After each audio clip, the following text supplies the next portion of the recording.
Hello दोस्तों, welcome to horror vibes. आज मैं आपको बारिश में घटी कुछ अजीब घटनाओं के बारे में बताने वाला हूँ। ये सारी घटनाएं मुझे रेडिट से मिली हैं। लेकिन उससे पहले मैं ये बता दूं कि अगर आप चैनल पर नए हैं और आपको हॉरर स्टोरीज और मिस्टीरियस स्टोरीज सुनना पसंद है तो आप हॉरर वाइब्स को सब्सक्राइब कर सकते हैं। और अगर आपके साथ कोई अजीब सी घटना घटी हो तो वो सारी घटनाएं आप मुझे मेरे इंस्टाग्राम पर भेज सकते हैं। मैं अपने इंस्टाग्राम का लिंक वीडियो के डिस्क्रिप्शन में दे दूंगा। साथ ही वीडियो पसंद आए तो चैनल को सब्सक्राइब करना मत भूलिएगा। वीडियो को लाइक ज़रूर करिएगा। मुझे कमेंट करके ये भी बताइएगा कि आपको वीडियो कैसी लगी और मैं अगली वीडियो किस टॉपिक पर बनाऊं। तो ज़्यादा टाइम ना लेते हुए वीडियो करते हैं शुरू और खो जाते हैं अंधेरों में।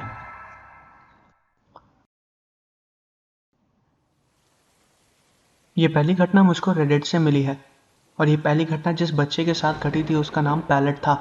जब इनके साथ ये घटना घटी थी तब इनकी उम्र करीब 14 या 15 साल की थी। तो अब आगे की घटना मैं आपको पैलेट के पॉइंट ऑफ व्यू से बताऊंगा।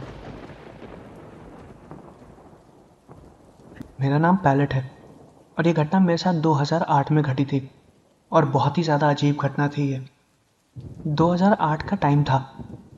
मैं अपने मॉम और डैड के साथ अपने कज़न्स के यहाँ जाने वाला था। मेरे कज़न का बर्थडे था। हमें अर्जेंटली वहाँ पर पहुँचना था क्योंकि हमें बहुत ज़्यादा लेट हो गया था। पापा को आने में बहुत ज़्यादा टाइम लग रहा था क्योंकि वो ऑफिस में फंस गए थे। शाम हो गई थी। बारिश काफ़ी ज़्यादा ज़ोरों से हो रही थी। हमें बारिश के उसी मौसम में हमारे कज़न्स के यहाँ पहुँचना था। उस दिन अचानक से इतने ज़ोरों से बारिश हो जाएगी हमें बिल्कुल भी नहीं पता था। कुछ देर बाद पापा आ गए। उन्होंने तुरंत अपनी गाड़ी का हॉर्न बजाया। मैं और मम्मी पहले से ही घर को लॉक करके घर के बाहर बैठे हुए थे कि जैसे ही वो आएंगे हम तुरंत उनकी कार में बैठ के अपने कज़न्स के यहाँ चले जाएंगे। जैसे ही वो आए मैं और मम्मी तुरंत भाग के उनकी कार में गए। बारिश इतनी ज़ोरों से हो रही थी कि घर के मेन कॉरिडोर से कार की तरफ जाते वक्त ही हम लोग थोड़ा बहुत भीग गए थे, लेकिन मैं उतना नहीं भीगा था। मम्मी तुरंत आगे की सीट पर बैठ गई और मैं हमेशा की तरह गाड़ी की पिछली सीट पर बैठा हुआ था। मम्मी पापा पे काफ़ी ज़्यादा गुस्सा हो रही थी क्योंकि वो दिए गए टाइम से आधा घंटा लेट आए थे। हमारे कज़न्स का कॉल लगातार आ रहा था। पापा ने बताया कि गाड़ी में कुछ दिक्कत आ गई थी और वो ठीक से चल नहीं रही थी, इसलिए वो गाड़ी को धीरे धीरे चलाकर ला रहे थे क्योंकि उसके इंजन में कुछ दिक्कत थी। और एक जगह रोड पे पानी का पाइप फटने की वजह से काफ़ी ज़्यादा पानी भर गया था, जिसकी वजह से शायद थोड़ा पानी कार के अंदर चला गया था, जिसकी वजह से कार बीच में कुछ देर के लिए बंद हो गई थी, लेकिन वो दोबारा चलने लगी। इसीलिए उनको आने में थोड़ी सी देर हो गई। जब उन्होंने ये बात बताई तो मम्मी ने कहा कि ठीक है, अब ज़्यादा समय बर्बाद करने की ज़रूरत नहीं है, हमें जल्द से जल्द वहाँ पर पहुँचना चाहिए, सब हमारा वेट कर रहे हैं। इतना बोलते ही पापा ने तुरंत कार स्टार्ट की और हम लोग अपने कज़न्स के घर की तरफ जाने लगे। रास्ते में चलते चलते पापा मम्मी की बहस भी होने लगी। मम्मी पापा से कह रही थी कि वो हर बार ऐसा ही कुछ बहाना देते रहते हैं, क्योंकि मम्मी को पापा की बात पर विश्वास नहीं हो रहा था, क्योंकि वो पहले भी ऐसे बहुत बार लेट हो चुके हैं। और इसी चीज़ में पापा मम्मी में लड़ाई चालू हो गई। पापा गाड़ी को काफ़ी ज़्यादा तेज़ी में ड्राइव कर रहे थे क्योंकि उन्हें जल्दी पहुंचना था। मैं उन दोनों से बार बार शांत हो जाने के लिए बोल रहा था, लेकिन वो लोग शांत ही नहीं हो रहे थे। उन्होंने चिल्ला के मुझे ही शांत करा दिया और मैं चुपचाप बैठा हुआ था। पापा बार बार गाड़ी को तेज चलाते हुए मम्मी की तरफ देख रहे थे। बारिश की बूंदें आगे की कांच पर गिर रही थी, जिसकी वजह से उनको प्रॉपरली दिखाई नहीं दे रहा था। पता नहीं पापा के दिमाग में क्या है कि उन्होंने वाइपर को ऑफ कर दिया, जिसकी वजह से उन्हें आगे की रोड नज़र नहीं आई और आगे का कांच पूरा पानी से ढक गया। इसी वजह से पापा को आगे का कुछ दिखाई नहीं दिया और वो कार को किसी चीज़ में जाके लड़ा दिया। उन्हें कुछ भी समझ में नहीं आया। हालांकि कार की स्पीड उस वक्त थोड़ी धीमी हो चुकी थी क्योंकि रास्ते में पानी बहुत ज़्यादा भरा था, जिसकी वजह से एक्सीडेंट तो हुआ लेकिन उतना कुछ डैमेज नहीं हुआ। मम्मी पापा तुरंत गाड़ी से नीचे उतर के बाहर की तरफ देखने लगे कि आखिर गाड़ी लड़ी किस चीज़ में है। भी उन लोगों ने देखा कि कार एक स्ट्रीट लाइट में लड़ी है। वो स्ट्रीट लाइट टूट के रोड पर गिर गई थी। मैंने भी उसे देखा। जस्ट वहीं पर बगल में एक बस स्टॉप भी था। मम्मी पापा तुरंत उस बस स्टॉप के नीचे जाकर खड़े हो गए ताकि वो लोग भीग ना जाए। मैं वहीं कार पे ही बैठा हुआ था। उन्होंने मुझसे कहा कि मैं कार पे ही चुपचाप बैठा रहूं। एक्सीडेंट होने की वजह से पापा का मूड और ज़्यादा ख़राब हो गया और मम्मी पापा दोनों लोग बस स्टॉप पर ही लड़ाई करने लगे। उस वक्त और भी कारें आ जा रही थी, लेकिन बहुत ही धीमी स्पीड में। वो एक हाईवे था, एक तरफ जंगल था और दूसरी तरफ एक खुला मैदान। मम्मी पापा वहीं बस स्टॉप पर ही खड़े हुए थे। उन्होंने गाड़ी के चारों कांच को बंद कर रखा था और काफ़ी ज़्यादा चिल्ला के बात कर रहे थे, जिससे हल्की फुल्की बाहर की आवाज़ मुझे अंदर सुनाई दे रही थी। और मैं यही सोच रहा था कि आज का दिन बहुत ही ज़्यादा ख़राब है। कार बहुत ज़्यादा ख़राब हो गई थी, इसलिए वो वहीं पर ही खड़ी थी। मम्मी से बात करते वक्त पापा ने किसी को फ़ोन किया ताकि वो कार को आके ठीक कर दे। शायद उन्होंने मैकेनिक को फ़ोन किया था। मैं कार के अंदर ही बैठा हुआ था। फ़ोन काटने के बाद पापा मम्मी दोबारा लड़ने लगे। वो लोग करीबन 15 से 20 मिनट तक कार के बाहर खड़े थे और एक दूसरे से बहस कर रहे थे, और मैं चुपचाप कार के अंदर बैठा हुआ था। 10 मिनट बाद मैंने फिर उनकी तरफ देखा। मैंने देखा कि उनके पीछे कोई अजीब सी परछाई खड़ी है। दरअसल वो कोई परछाई नहीं थी, वो एक ट्रांसपेरेंट कोई चीज़ थी। मैंने पहले ध्यान नहीं दिया, अंधेरे में ढंग से वो दिखाई नहीं दे रहा था, लेकिन मुझे साफ साफ पता चल गया था कि पीछे कोई खड़ा है। जब ढंग से देखा तो पता चला कि वो एक आदमी है। उसके हाथ पैर और चेहरे का पूरा अक्स मुझे साफ साफ नजर आ रहा था, लेकिन वो पूरी तरीके से ट्रांसपेरेंट था। मतलब कि जैसे वो इनविजिबल हो। पानी की बूंदें उसके ऊपर से गिर के नीचे जा रही थी और वो एक आकार बना रही थी, और वो आकार एक आदमी का था। वो उन्हीं के पीछे खड़ा हुआ था और उन्हें देख रहा था। वो जब अपने हाथ पैरों को हिला रहा था तो मैं साफ साफ उन्हें देख सकता था। मैं चुपचाप कुछ देर उसी को ही घूरता रहा। उसके सर का एक एक मूवमेंट भी मुझे साफ साफ दिखाई दे रहा था, और मैं ये चीज़ देख सकता था कि वो मम्मी पापा को देख रहा है। वो अपना हाथ धीरे धीरे पापा की तरफ बढ़ा रहा था। मेरे मुंह से आवाज़ तक नहीं निकल रही थी क्योंकि मैं बहुत ज़्यादा डर गया था। मैं बस उन्हीं लोगों को देख रहा था। तभी पता नहीं क्या हुआ, पापा की नज़र मुझ पे पड़ी और उन्होंने तुरंत मुझसे पूछा कि आखिर क्या हुआ। मैं कुछ नहीं बोला, मैं चुपचाप बस उन्हें देख रहा था। जब पापा ने मुझसे ये बात पूछी, उसके बाद वो परछाई भी मेरी तरफ ही देखने लगी और मैं भी उसे घूर के देख रहा था। उस परछाई को ये पता चल गया था कि मैं उसे देख रहा हूँ।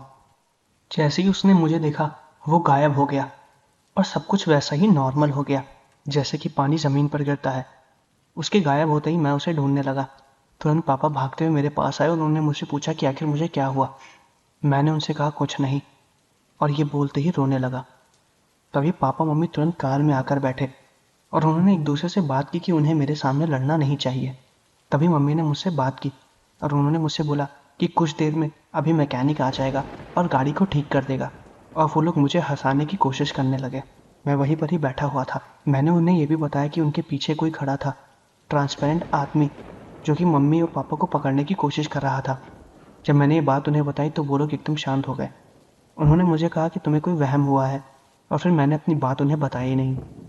करीबन 15 मिनट बाद वो मैकेनिक भी आ गया जिसको पापा ने मदद के लिए बुलाया था, और वो गाड़ी को ठीक करने लगा।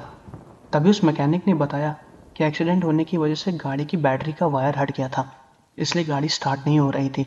फिर उसने गाड़ी को ठीक कर दिया और गाड़ी तुरंत स्टार्ट होने लगी। जब वो मैकेनिक गाड़ी को ठीक कर रहा था तो मम्मी बस स्टॉप के नीचे दोबारा खड़ी थी और पापा मैकेनिक का छाता पकड़ के उसके पीछे खड़े हुए थे। तभी मैंने दोबारा उसी तरफ देखा। वो ट्रांसपेरेंट परछाई दोबारा वहीं पर ही खड़ी थी और मुझे ही देख रही थी। मैंने दूसरी तरफ देखा तो और भी ऐसी कई परछाइयाँ थी जो वहाँ पर खड़े होकर मुझे देख रही थी, और उन सबको पता चल गया था कि मैं उन्हें देख रहा हूँ। मैं तुरंत मम्मी को बुला रहा था।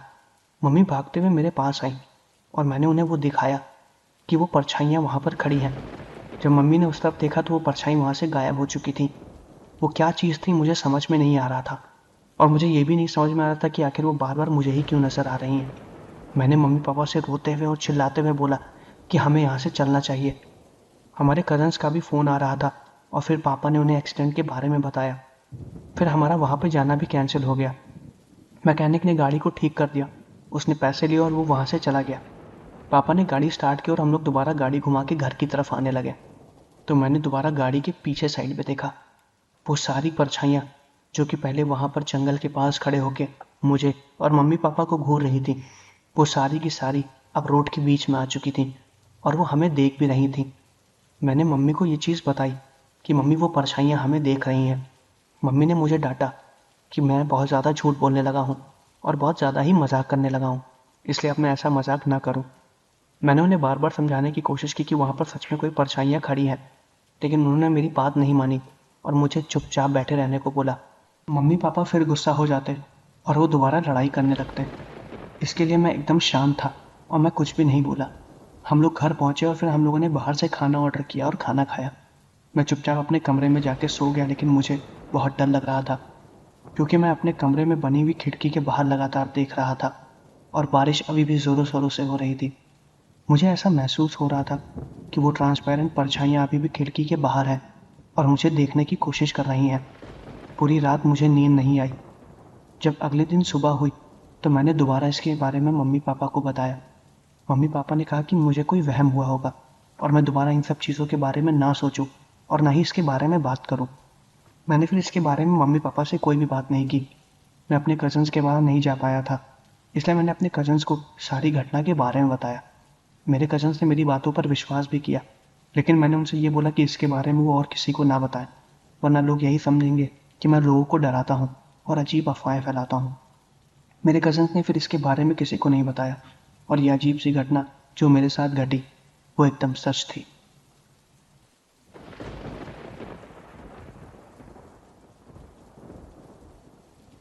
तो दोस्तों, ये थी पहली घटना। अब मैं आपको बारिश में घटी एक दूसरी घटना बताने वाला हूँ जो कि बहुत ही ज़्यादा इंटरेस्टिंग है। ये घटना एल्फ्रेड नाम के एक आदमी के साथ घटी थी और अब आगे की घटना मैं आपको एल्फ्रेड के पॉइंट ऑफ व्यू से ही बताऊंगा। मेरा नाम एल्फ्रेड है। एक बार रात में मुझे ऑफिस से लौटने में काफ़ी ज़्यादा देर हो गई थी। काम बहुत ज़्यादा था। उस वक्त ऑफिस में मैं ही अकेला था। बारिश काफ़ी ज़्यादा ज़ोर से हो रही थी। ऑफिस का गार्ड और मैं ही पूरे ऑफिस में थे। वो मेरे जाने का वेट कर रहा था ताकि वो मेरे जाने के बाद ऑफिस को लॉक कर सके, क्योंकि उसके बाद 2 से 3 दिन तक हमारी क्रिसमस की छुट्टियां होने वाली थीं। उस वक्त मौसम काफ़ी ज़्यादा ख़राब था। जहाँ पर मैं रहता था वहाँ पर अचानक से बारिश हो जाती थी, क्योंकि वहाँ का मौसम ही ऐसा था। उस गार्ड का नाम जॉन था। मैंने जॉन से बोला कि तुम बस थोड़ा सा वेट करो, उसके बाद मैं खुद ही यहाँ से चला जाऊँगा, क्योंकि मुझे भी घर जल्दी निकलना है। मेरे इतना बोलते ही जॉन मेरा वेट करने लगा।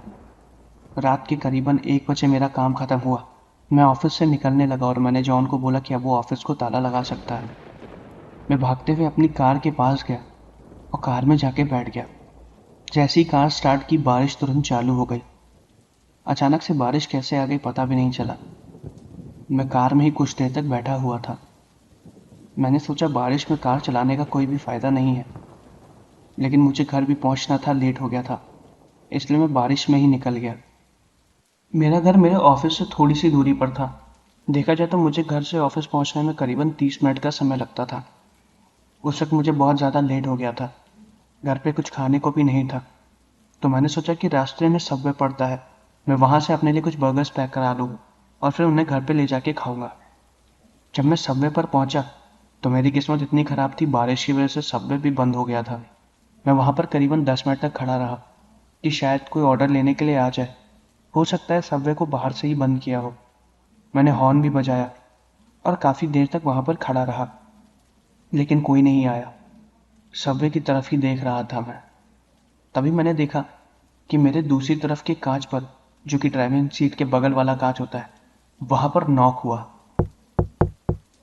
मैंने तुरंत उस तरफ देखा तो वहाँ पर एक छोटी सी बच्ची थी। उसकी उम्र करीब 15 या 16 साल की होगी। उसने अपने हाथ में एक बड़ा सा छाता पकड़ा हुआ था, जो कि लाल रंग का था। वो मुझे देखने लगी। बारिश बहुत ज़्यादा तेज़ हो रही थी। मैं इसको देख के हैरान हो गया था, क्योंकि उस लड़की ने अपनी साइज से काफ़ी ज़्यादा बड़ा छाता पकड़ा हुआ था। मैंने तुरंत गाड़ी के कांच को नीचे किया और मैंने उससे बोला कि क्या हुआ। उसने बोला कि आज सबवे बंद है, मैं भी सबवे के लिए ही आई थी, क्या आप मुझे कुछ दूर तक छोड़ सकते हैं? बारिश की वजह से जाने में बहुत ही ज़्यादा तकलीफ़ हो रही है। मैं उसे अंदर नहीं बैठने देता, लेकिन बारिश बहुत ज़्यादा हो रही थी और इस वक्त रात भी हो रही थी, तो मैंने सोचा कि मैं उसे छोड़ दूँ जहाँ पर उसे जाना है। गाड़ी में बैठाने से पहले मैंने उससे ये भी बोला कि उसे किस तरफ जाना है, तो उसने आगे की तरफ इशारा किया और वो उसी तरफ इशारा कर रही थी जिस तरफ मुझे जाना था। उसके कपड़े भी गीले नहीं थे, तो मैंने उसको कार के अंदर बैठा लिया, लेकिन उसका छाता बुरी तरीके से गीला हो चुका था, जिसकी वजह से उसका पानी मेरे कार के अंदर गिर रहा था। तो मैंने उससे कहा कि मैं डिग्गी खोल देता हूँ, आप छाते को डिग्गी में डाल दीजिए और उसके बाद जल्दी से आके कार के अंदर बैठ जाइएगा। उसने कहा ठीक है। मैंने डिग्गी खोली और उसने छाते को डिग्गी के अंदर डाल दिया। उस वक्त मैं कार के अंदर ही बैठा हुआ था और फिर वो आके कार में ही बैठ गई। उसको काफ़ी ज़्यादा वक्त लग गया। आमतौर पे इस काम को करने में 10 से 15 सेकंड से ज़्यादा का वक्त नहीं लग सकता था, लेकिन उसको करीबन 1 मिनट लग गए। मैं उसे बोल रहा था कि वो क्या कर रही है। उसने कहा कुछ नहीं, बस छाते को ठीक से रख रही हूँ। जब उसने इतना बोला और आके बैठी तो उसमें करीबन 1 मिनट का समय हो गया था, लेकिन 1 मिनट के दरमियान भी उसके कपड़े बिल्कुल नहीं भीगे थे, बाल भी एकदम नॉर्मल थे। मुझे लेट भी हो रहा था और बारिश बढ़ती जा रही थी। मैंने सोचा कि इससे पहले और लेट हो जाए और कोई और ज़्यादा दिक्कत हो मैं घर निकल लूँ। मैंने इस बात पर ज़्यादा ध्यान नहीं दिया। 1 मिनट तक बाहर थी वो, लेकिन उसके बाल तक गीले नहीं हुए। फिर मैं चुपचाप गाड़ी को चलाने लगा और वो कार पे ही शांति से बैठी हुई थी और आगे की तरफ देख रही थी। मैं बार बार अपनी तिरछी नज़रों से उसी को ही देख रहा था और वो आगे की तरफ ऐसे घूर रही थी जैसे कि वो कोई मूर्ति हो। वो अपनी पलक बिल्कुल भी झपका नहीं रही थी। काफ़ी देर से हम दोनों लोग शांत बैठे हुए थे, तो मैंने उससे ये पूछा कि आखिर तुम इतना दूर क्यों आई बारिश में भीगते हुए। उसने बोला कि मुझे भूख लग रही थी। मैं फिर शांत हो गया। फिर कुछ देर तक हम दोनों शांत ही बैठे रहे। मैंने उससे दोबारा पूछा कि आखिर यहाँ पर तुम्हारा घर कहाँ है। उसने बताया बस कुछ ही दूरी पर, आगे से राइट, हाईवे से नीचे उतर के। मैंने बोला कि यहाँ पर इतने सुनसान में तुम क्यों रहती हो। उसने कहा मैं बचपन से यहीं पर ही रहती हूँ। वो मेरे सारे सवालों का जवाब बस एक ही वर्ड में दे रही थी। मुझे लगा कि शायद उसको बात करने में इंटरेस्ट नहीं है, तो मैं चुपचाप दोबारा गाड़ी चलाने लगा। जब मैं हाईवे के उस मोड़ पर पहुंचा जहाँ पर उसे जाना था, तो उसने कहा यही अंदर ही मेरा घर है। जब मैंने उस तरफ देखा तो वो एरिया बहुत सुनसान था। वहाँ पर और भी घर थे। कुछ घरों में लाइट जल रही थी और कुछ घर बुरी तरीके से बंद थे। मैंने उससे ये भी पूछा कि ये एरिया पहली बार मैंने देखा है। उसने कहा कि इस एरिया के बारे में ज़्यादा कोई नहीं जानता है। जब उसने ये चीज़ बताई तो मैं बहुत हैरान हो गया।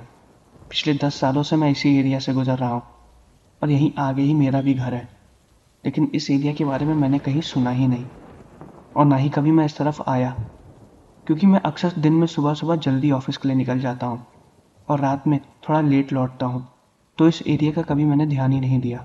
उसने कहा कि मैं यहाँ से चली जाऊँगी। मैंने उससे कहा कि काफ़ी ज़्यादा लेट हो गया है, मैं तुम्हें घर तक छोड़ देता हूँ। उसने कहा नहीं, मैं यहाँ से चली जाऊँगी। मैंने उसे तब तक रोकने की कोशिश की, लेकिन वो तुरंत कार का दरवाज़ा खोल के उस तरफ चली गई। मैं उसे रोकने की कोशिश करना चाह रहा था, लेकिन वो इतनी जल्दी कहाँ चली गई पता ही नहीं चला, जैसे अंधेरे में गायब हो गई हो। मैं उसे बताने चाह रहा था कि उसका छाता अभी भी गाड़ी की डिक्की में ही पड़ा हुआ है और वो उसे ले जाए। मैं उसे रोकने की कोशिश किया। मैंने गाड़ी के हॉर्न को भी बचाया कि शायद वो हॉर्न सुन के दोबारा पीछे की तरफ घूमे और यहाँ वापस आ जाए, लेकिन वो अंधेरे में गायब हो गई। 2 मिनट तक तो मैं कार में ही बैठा रहा। फिर मैंने सोचा कि मैं घर चला जाऊं, लेकिन पता नहीं क्यों मुझे उस लड़की की चिंता होने लगी। बारिश भी हल्की फुल्की रुक गई थी। बहुत ही धीमी बारिश हो रही थी। बादल गरज रहे थे और हल्की फुल्की हवा भी चल रही थी। मैं तुरंत गाड़ी से नीचे उतरा, अपने हाथ में अपना फ़ोन लिया, उसमें फ्लैशलाइट जलाया, डिग्गी खोली और उसका छाता निकाला और उसी छाते को अपने हाथ में लेके उसी तरफ जाने लगा जिस तरफ वो लड़की गई थी। मैंने उसका नाम तक नहीं पूछा था। मैं जब उन घरों की तरफ गया तो वहाँ पर ज़्यादा घर नहीं थे। मुश्किल से 6 या 7 घर होंगे, जिसमें से कुछ घरों में लाइट जल रही थी और कुछ घर बुरी तरीके से बंद थे, जैसे कि वहाँ पर कोई सालों से नहीं गया हो। अब हर घर में दरवाज़ा खटखटाना ठीक नहीं था, इसलिए मैं चुपचाप देख रहा था कि वो लड़की आखिर गई कहाँ। हालांकि वो पैदल ही गई थी और मैं कार से उतर के भागते हुए आया था। 2 से 3 मिनट ही हुए थे।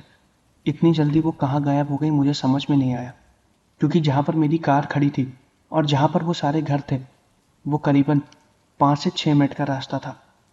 मैं उसे पूरे रास्ते में ढूंढा, लेकिन वो नहीं मिली। मैंने सोचा कि शायद वो अपने घर चली गई होगी और अपना छाता भूल गई होगी। मैं दोबारा अपनी गाड़ी में वापस आ गया और उस छाते को गाड़ी की पिछली सीट पे ही रख दिया। मुझे लगा कि शायद वो लड़की जब मुझे मिलेगी तो मैं उसे ये छाता दे दूंगा। मैं तुरंत गाड़ी को स्टार्ट करके घर की तरफ जाने लगा। जैसे ही मैंने गाड़ी स्टार्ट की, मेरे ड्राइविंग सीट वाले कांच पे दोबारा वैसे ही नॉक हुआ जैसे पहले हुआ था। मैं तुरंत उस तरफ देखने लगा।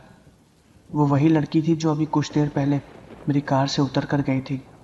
मैं तुरंत गाड़ी से नीचे उतरा अपनी गाड़ी की बैक सीट से छाता निकाला और उसको पकड़ाने लगा। मैंने उससे पूछा भी कि तुम इतनी जल्दी कहाँ गायब हो गई थी? तुम्हें गाड़ी से उतरे 2 मिनट भी नहीं हुए थे। मैं तुम्हारा छाता देने के लिए तुम्हें ढूंढने गया, लेकिन तुम नहीं दिखी। उसने कहा कि मैं आधे रास्ते पर पहुंच गई थी। उसके बाद उसे याद आया कि वो अपना छाता मेरी गाड़ी की डिक्की में ही भूल गई है, इसलिए वो अपने छाते को वापस लेने आई। जब वो बात कर रही थी तो बहुत ही ज़्यादा सहमी आवाज़ में बात कर रही थी, एकदम धीरे, और उसकी पलकें एक बार भी नहीं झपकी जब से मैंने उसे देखा है। मैंने उससे पूछा कि तुम नॉर्मल नहीं लग रही हो, तुम्हें कोई प्रॉब्लम है क्या? उसने कहा नहीं, मैं बिल्कुल ठीक हूँ। उसकी हरकतों से तो वो एक साइकोपैथ लग रही थी, लेकिन उसकी उम्र बहुत कम थी। छाता लेने के बाद वो दोबारा उसी रास्ते पर चले गई जहाँ पर वो पहले गई थी, और पिछली बार की तरह दोबारा वो अंधेरे में वैसे ही गायब हो गई जैसे पहले गई थी। इस बार मैं गाड़ी के अंदर फिर 2 मिनट तक बैठा रहा और उसको देखते रहा। जैसे कि कोई हवा गायब हो जाती है वैसे ही वो अंधेरे में गायब हो गई। फिर मैं अपनी गाड़ी लेके चला गया और रास्ते भर में उसी लड़की के बारे में सोचता रहा कि आखिर इतनी छोटी बच्ची रात में अंधेरे में कहाँ घूम रही थी। लेकिन मैं बहुत ज़्यादा थका हुआ था, फिर इसके बारे में ज़्यादा नहीं सोचा और फिर अपना काम करके और बैग वगैरह रख के सो गया। उस वक्त मुझे कुछ खाने को भी नहीं मिला तो मैं पूरी रात भूखा ही रहा। सुबह जब मैं जल्दी उठा, मैंने अपने लिए कॉफ़ी बनाई और फिर मैंने उस दिन का अखबार पढ़ा और देख के हैरान हो गया। उसी सबवे के पास जहाँ पर मैं कल रात को खड़ा था, जो कि बंद था, वहाँ पर एक लड़की की लाश मिली और वो उसी लड़की की लाश थी जो मुझे कल रात में दिखी थी। वो फोटोग्राफ भी अखबार में छपी थी। उस लड़की ने वही ड्रेस पहनी हुई थी जो कि कल रात में उसने मेरे साथ पहनी थी, और उसके बगल में वही लाल बड़ा छाता पड़ा हुआ था जो कल वो लेके घूम रही थी और मैं उसे देने गया था। न्यूज़ में यह भी लिखा था कि उसकी मौत एक एक्सीडेंट से हुई है। बारिश में वो एक कार से लड़ गई और वो कार एक्सीडेंट करके कहाँ गायब हो गई पता नहीं चला। उस कार को ढूंढा जा रहा है और उस लड़की की लाश वहीं पर ही थी। वो एक्सीडेंट सबवे के जस्ट अपोजिट साइड की रोड पे हुआ था और उसकी डेड बॉडी रात भर वहीं पड़ी रही। दिन में जब सब लोगों ने उसे देखा तो पुलिस को कंप्लेन की। इस लड़की के माता पिता ने बोला कि वो उनके लिए सबवे से कुछ खाने को लेने गई थी। उसके माता पिता की तबीयत बहुत ज़्यादा ख़राब थी, इसलिए उस लड़की ने उनसे बोला कि आप लोग घर पर ही रहो, मैं आप लोगों के लिए कुछ खाने के लिए लेकर आती हूँ। और उसके बाद वो घर लौट के नहीं आई। जब ये हादसा मुझे पता चला तो मैं बहुत हैरान हो गया। रात भर मैं जिस लड़की के साथ कार में था वो दरअसल कोई लड़की नहीं, उसकी आत्मा थी। इसीलिए वो इतना स्ट्रेंज बिहेव भी कर रही थी। और वो छाता जो कि उसके पास था वो वहाँ पर कैसे पहुँचा मुझे कुछ भी नहीं पता। मैं फिर पूरा दिन इसी के बारे में सोचता रहा। जब मैं दोबारा उसी सबवे पर गया तो वहाँ पर पुलिस अभी भी खड़ी थी। हालांकि उस डेड बॉडी को ले जाया जा चुका था, लेकिन वहाँ के कैमरास चेक हो रहे थे। एक दो बार मैं उस सबवे पे भी गया और मैंने पूछा कि क्या मुझे रात की वो फुटेज मिल सकती है जब मैं आया था, तो उन लोगों ने मुझे मना कर दिया। फिर मैंने ज़्यादा इस चीज़ के बारे में बात भी नहीं की, क्योंकि अगर वो लोग किसी तरह पुलिस वालों को कंप्लेन कर देते कि मैं उस फुटेज के बारे में मांग रहा हूँ तो शायद उस लड़की को मारने का शक मेरे ऊपर आ जाता। इसलिए मैंने इसके बारे में ज़्यादा पूछताछ नहीं की। लेकिन ये जो घटना मेरे साथ घटी ये बहुत ही ज़्यादा अजीब थी, और उस घटना के बाद मैं आज भी रात में जब उस सबवे से निकलता हूँ तो मुझे वही चीज़ याद आती है।